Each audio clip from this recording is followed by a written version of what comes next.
Assalamualaikum warahmatullahi wabarakatuh. Perkenalkan, nama saya Kurati Aini, nomor WP 1904023 dari kelas A.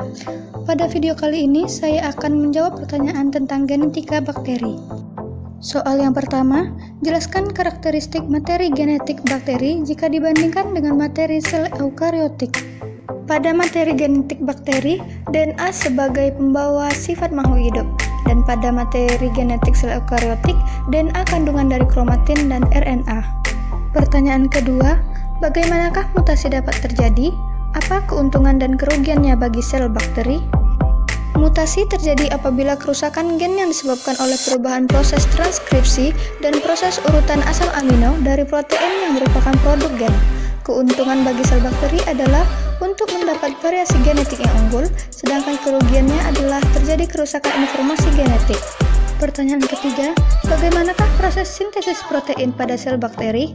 Bandingkan dengan sintesis protein yang telah terjadi pada sel eukariotik. Pada proses sintesis sel bakteri, transkripsi dan translasi terjadi secara bersamaan di sitoplasma sel. Hanya ada satu jenis RNA, polimerase bakteri. Pada proses sintesis eukariotik, transkripsi terjadi di dalam nukleus dan translasi terjadi di dalam sitoplasma. Pertanyaan keempat, jelaskan apa yang dimaksud dengan sistem lock operon, apa fungsi sistem tersebut? Sistem lock operon adalah sistem pengendalian ekspresi gen-gen yang bertanggung jawab di dalam metabolisme laktosa. Gen-gen yang berada dalam satu operon mempunyai fungsi dalam metabolisme pengaturan.